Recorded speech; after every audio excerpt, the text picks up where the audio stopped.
呢一次嘅葡萄牙西班牙之旅呢，我哋走訪咗幾個城市，玩咗好多嘢，有上山爬上高聳嘅圍牆，有下海坐快艇睇南部海岸線同埋呢啲奇形怪狀嘅礁石，仲親自爬獨木舟，近距離嘅去探索呢啲靚景。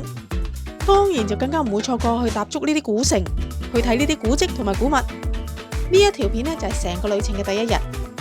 因為交通需時嘅關係呢，所以第一日嘅景點呢，只係得2個嘅啫。但係我都希望喺呢條片呢，分享到我哋喺呢個里斯本嘅交通同埋住宿方面呢，遇到有趣嘅事情。今次我哋喺葡萄牙同埋西班牙玩足14日，大部分嘅時間呢，都係喺佢哋嘅南面嘅城市玩。我呢，就喺溫哥華出發，溫哥華就冇直航去呢個葡萄牙嘅。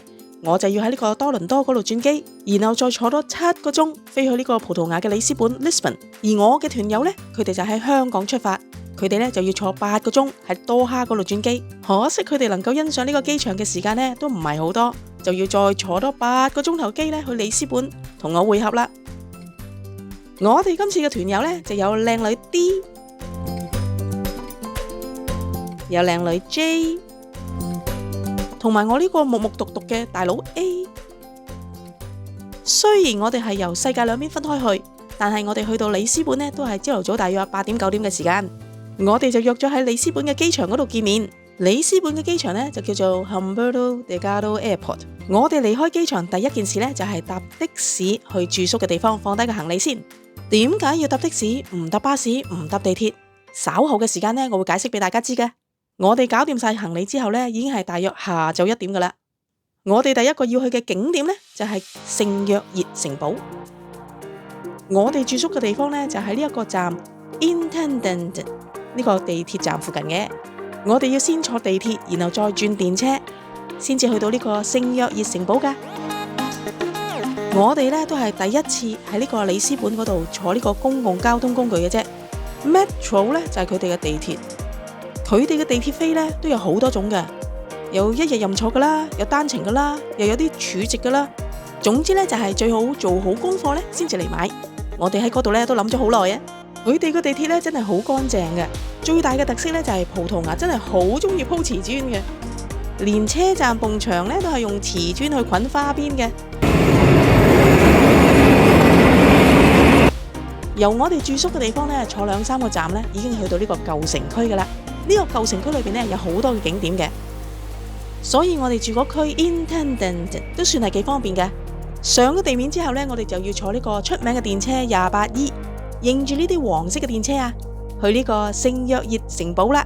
因為我哋唔係總站上車，所以就冇辦法坐到窗口位啦。嚟到里斯本就梗係要坐下呢啲電車啦，因為呢啲電車呢，係穿梭喺舊城區裏邊呢，好窄嘅街道上面，又上車又落車，條路又窄又轉急彎，真係有另外一種嘅風味噶。好可惜呢，我哋就唔夠時間坐晒全程啦，要留翻下次啦。落咗電車之後呢，仲要行少少呢，先至到呢個城堡嘅門口噶。里斯本呢，又叫做七丘之城，因為呢個城市呢，就建喺幾個山坡上面嘅，所以呢，就係有好多斜路要行。嚟呢度就要預咗行鑊金噶啦，所以嚟里斯本呢，就一定要着一對舒服嘅鞋。不過其實去到城堡門口呢，都有其他交通工具嘅。呢一個聖約熱城堡呢，就係1910年呢被列為國家紀念區嘅，範圍呢就包括咗城堡啦、城牆啦、裏面嘅公園啦，同埋一啲皇宮嘅遺跡。我哋呢都係去到城堡門口先買飛嘅啫。我哋去嗰日呢，已經唔係旺季噶啦，仲係平日添，條龍都有咁長。咁大家可以自己決定呢，會唔會網上買飛啦？如果排隊買飛嘅話呢，就慢慢等啦。入場費大人就15歐元，買咗飛之後呢，就可以喺呢度入場噶啦。入到去第一眼見到嘅呢，就係呢一個好大嘅廣場。由呢一個廣場望出去呢，係可以睇到好靚嘅里斯本城市，同埋呢一條好有標誌性嘅跨海大橋。4月25橋啊，人哋叫佢做。呢個棟喺廣場中間嘅呢個像呢，就係葡萄牙嘅第一個皇帝阿方索一世啦。佢呢就係1139年登基嘅。廣場中間有個小食亭，我哋梗係唔會放過呢，試下呢一個嘅馬介休餅啦，鹹鹹地，我覺得幾好食啊！行上去呢，就係皇宮嘅遺址啦。依家呢就用咗嚟做博物館。佢哋頭惡惡睇咩呢？哦，原來樹上面有一隻孔雀，呢度呢好多孔雀㗎，唔知係咪葡萄牙人呢零舍中意孔雀嘅呢？因為葡萄牙嘅歷史呢實在太久遠同埋太複雜啦。呢啲2000幾年嘅歷史古蹟呢，真係唔可以一兩句呢就可以介紹晒，話俾大家知係點樣樣嘅。呢一個房呢就叫做 Room of Column， 係當時一種特別嘅建築。你見佢個頂呢就係用磚砌嘅，砌到圓拱形咁樣樣嘅，而啲柱呢就係四方嘅，用石灰岩整嘅。呢一個嘅房呢就當時係一個儲水庫嚟噶，依家呢就用嚟擺啲古物咯。皇宮外面嘅花園呢都見到好多呢啲中世紀嘅水池啊，雖然而家就冇水啦，但係睇得出呢當時一定係好用心去打造嘅。下一 part 我哋就去城牆見識一下啦。我都話呢度周圍都有孔雀噶啦，仲鬼咁大隻添。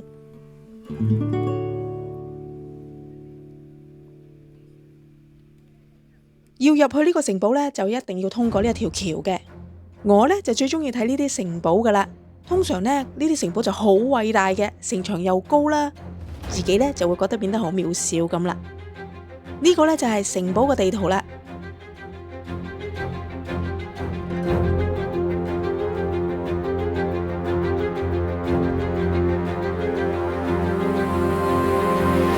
要上去城牆上邊呢，就梗係要爬好多樓梯啦。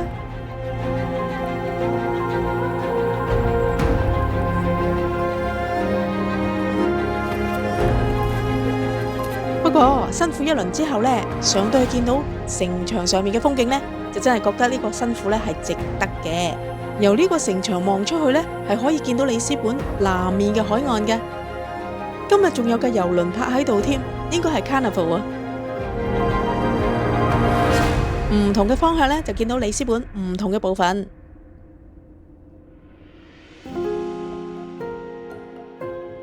我哋喺呢個城堡呢，就大約留咗2個鐘到啦。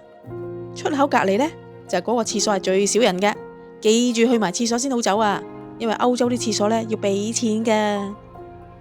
依家呢，大約4點零鐘啦，我哋呢就訂咗今晚餐廳呢就5點食晚飯嘅。而家行過去呢，時間就啱啱好啦。我哋行過去嘅時候呢，就啱啱經過呢一間好出名食豬扒包嘅 The Bifana of Afonso。你睇下條人龍幾長啊！今次呢，我哋就冇機會食到啦，下次先啦。我哋嚟之前呢，已經喺網上面訂咗5點鐘呢一間 Ramio 餐廳噶啦。呢一間 Ramio 餐廳呢，就係出名食海鮮嘅，我哋呢，就真係慕名而嚟嘅。嗱，講真，相比我哋中國人或者日本人整海鮮嘅級數呢，就真係冇得比噶啦。所以如果你問我好唔好食嘅話呢，我會話好食嘅。呢一間餐廳裏邊嘅裝潢呢，就一啲都唔豪，仲好平實添。至於價錢方面呢，佢就真係唔平，但相比加拿大嘅消費就絕對係好抵食啦。稍後我會話俾大家聽呢，我哋食咗幾多錢噶啦。OK，cheers。OK，順順利利 ，yes。我哋呢就叫做呢一隻1.5 kg 嘅藍龍蝦。我問佢點樣整啦，佢就話俾我聽呢，會掉落呢個滾水爐灼熟佢嘅。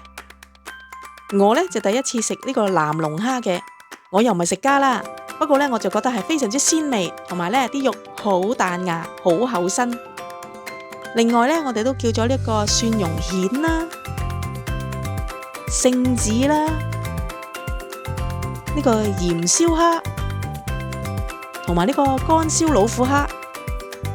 記住呢間餐廳呢係淨係得肉冇蔬菜食嘅吓。呢一餐呢連埋飲品呢，我哋每人呢只係俾咗56歐元落樓嘅啫。我俾埋個 QR code 你，你可以慢慢自己上去睇下佢哋個 menu 啊。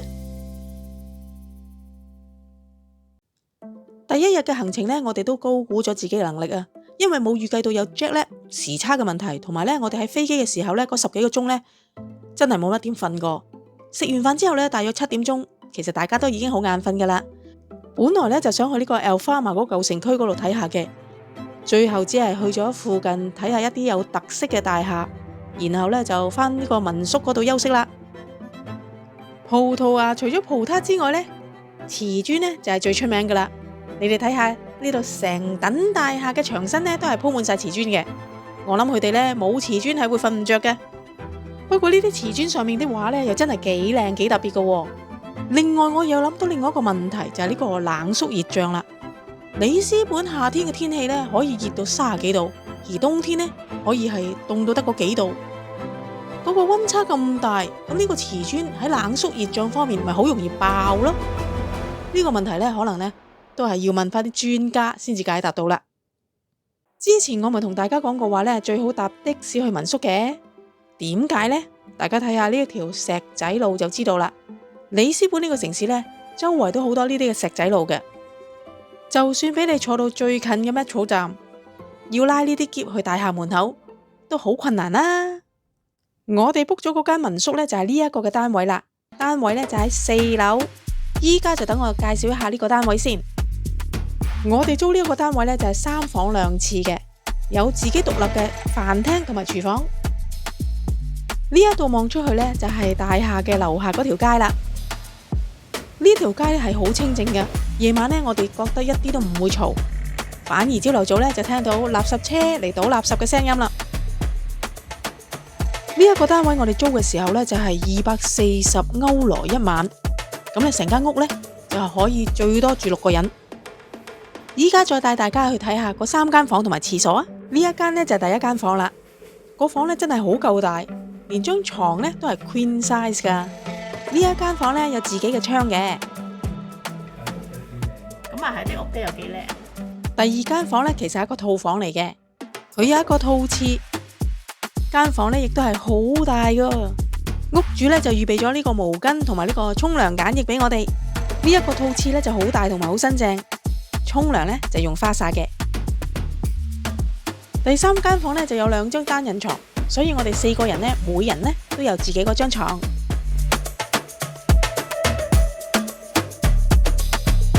呢一個呢就係呢一間屋嘅第2個廁所啦。其實呢有2個廁所啊，真係好緊要噶。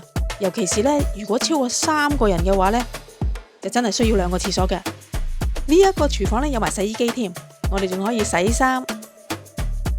佢呢度啲電器呢，就好新淨嘅，我哋係非常之滿意嘅。不過有樣嘢呢，我哋就覺得缺少咗嘅，就係冇廚房紙嘅。其實都幾唔方便下噶。住呢啲民宿呢，有個廚房呢，就真係好好嘅，因為呢，每朝早餐呢，我哋都喺度食嘅，其實慳好多錢嘅。你睇下我哋啲早餐幾豐富。